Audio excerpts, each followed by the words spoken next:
70 के दशक में अपने ग्लैमर से इंडस्ट्री में तहलका मचाने वाली एक्ट्रेस में जीनत अमान का नाम भी शामिल रहा है, जिन्हें लोग ब्यूटी क्वीन भी कहते थे। जीनत अमान, जिन्होंने अपनी अदाकारी के साथ साथ खूबसूरती के लिए भी सुर्खियां बटोरी। अपने दौर में उन्होंने हर बड़े सुपरस्टार के साथ काम किया और सुपरहिट फिल्में दी, लेकिन जितनी वो खूबसूरत और ग्लैमरस थी, उतनी ही उनकी निजी जिंदगी मुसीबतों से भरी रही। हालांकि उनकी लाइफ से जुड़े बहुत से ऐसे किस्से हैं, लेकिन आज के इस पैकेज में हम आपको वो किस्सा सुनाएंगे जिसमें शोमैन राज कपूर जीनत अमान को देखकर इस कदर हक्के बक्के होकर खुश हो गए थे कि उन्होंने पैसे नहीं बल्कि सोने के सिक्के निकाल कर दे दिए थे।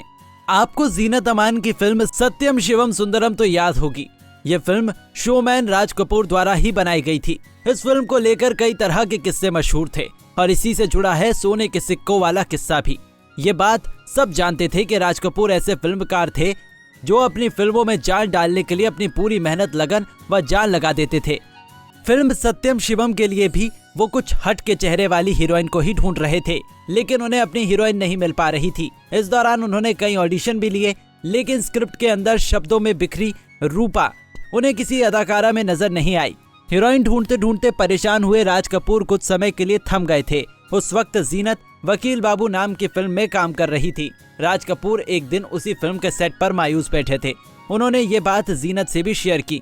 जीनत को उनकी फिल्म अच्छी लगी और उस फिल्म के कंसेप्ट को जीनत ने समझने की कोशिश भी की।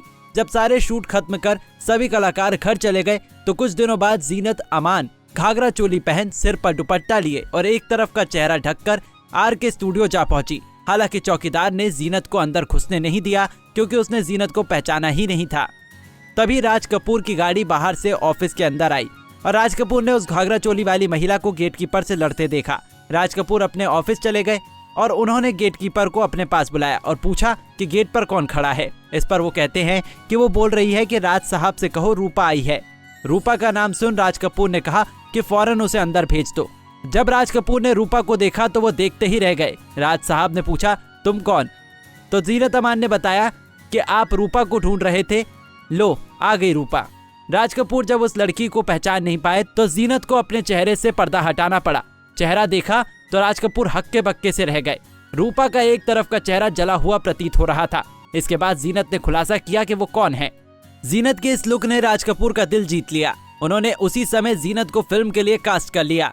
वो जीनत को साइनिंग अमाउंट देना चाहते थे, लेकिन उस वक्त उनके पास पैसे नहीं थे, इसलिए उस समय राज कपूर ने अपने पास पड़े सोने के सिक्के ही जीनत के हाथों में थमा दिए। फिल्मों में आने से पहले जीनत ने 1970 में Femina miss India Asia Pacific का अवार्ड अपने नाम किया था। 19 नवंबर 1951 को जीनत अमान एक मुस्लिम पिता और हिंदू मां के घर में पैदा हुई थी। उनकी मां महाराष्ट्रियन थी और पिता अमानुल्लाह खान स्क्रिप्ट राइटर थे। एक सहायक के तौर पर उन्होंने मुगले आजम और पाकीजा जैसी फिल्मों की स्क्रिप्ट लिखी। वे अमान नाम से लिखते थे। जीनत सिर्फ 13 साल की थी तब उनके पिता गुजर गए। इसके बाद अपने पिता के नाम को जीवित रखने के लिए उन्होंने अपने नाम के साथ पिता के नाम अमान को जोड़ा। जीनत खान से जीनत अमान बन गई। जब पिता का देहांत हुआ तो मां ने एक जर्मन व्यक्ति से शादी की और जर्मन जाकर ही बस गई। बता दें कि जीनत अभिनेता रजा मुराद की चचेरी बहन और अभिनेता मुराद की भतीजी हैं। फिल्मी दुनिया में उन्हें देवानंद साहब लेकर आए थे। साल 1971 में उनकी पहली फिल्म हलचल और दूसरी फिल्म हंगामा रही, लेकिन दोनों फ्लॉप रही। लेकिन बाद में देवानंद ने उन्हें हरे रामा हरे कृष्णा में अपनी बहन का किरदार दिया। इस फिल्म के गीत दम मारो दम में उन्होंने फैंस का दिल जीत लिया। फिल्मी करियर की बात करें तो उन्हें इंडस्ट्री में देवानंद साहब लेकर आए थे। 1971 में उन्होंने फिल्म हलचल में एक छोटी सी भूमिका के साथ शुरुआत की और दूसरी फिल्म हंगामा रही, लेकिन दोनों फिल्में असफल रही। बाद में देवानंद ने उन्हें हरे रामा हरे कृष्णा में अपनी बहन का किरदार दिया। हरे रामा हरे कृष्णा 1971 में जीनत अमान ने आर.डी. बर्मन के गीत दम मारो दम में अपने अभिनय के दम पर फैंस का दिल जीत लिया। पर्सनल लाइफ की बात करें तो कहा जाता है कि 23 साल की खूबसूरत जीनत पर देवानंद साहब का दिल फिदा हो गया था, लेकिन जब एक पार्टी में उन्होंने जीनत को राज कपूर साहब के साथ देखा तो देवानंद पीछे हट गए। इसके बाद जीनत का नाम संजय खान से जुड़ा। अफेयर की खबरें इंडस्ट्री में सुर्खियों में रही। कहा जाता है कि दोनों ने फिल्म अब्दुल्ला की शूटिंग के दौरान गुपचुप तरीके से शादी भी कर ली थी। हालांकि संजय पहले से शादीशुदा थे। जब एक पार्टी में संजय की बीवी के साथ जीनत टकराई तो कहा जाता है कि तीनों के बीच काफी बहस हुई। खबरें आई कि पति और पत्नी ने मिलकर जीनत अमान की सरेआम पिटाई की और इतनी पिटाई की कि जीनत अमान की एक आंख पर गहरी चोट आई और जबड़ा टूट गया। उनकी जॉ लाइन तो ठीक हो गई, लेकिन दाहिनी आंख खराब हो गई। संजय खान ने अपनी biography the big mistake of my life में भी इस घटना का जिक्र किया है। इसके बाद साल 1985 में जीनत ने एक्टर मजहर खान के साथ शादी की और 2 बेटे जहान और आजान खान की मां बनी।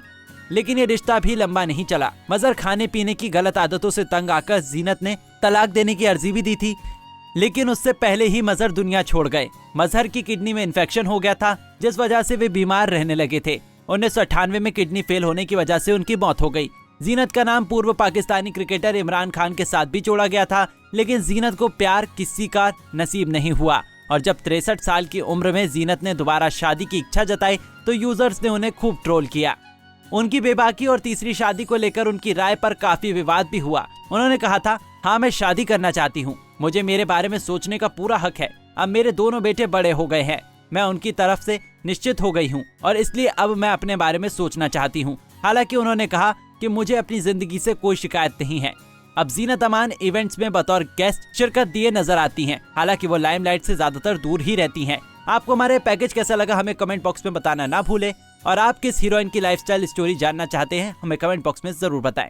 नारी से जुड़ी मोर अपडेट्स के लिए हमारे इंस्टाग्राम को फॉलो, फेसबुक को लाइक और यूट्यूब चैनल सब्सक्राइब करना ना भूलें।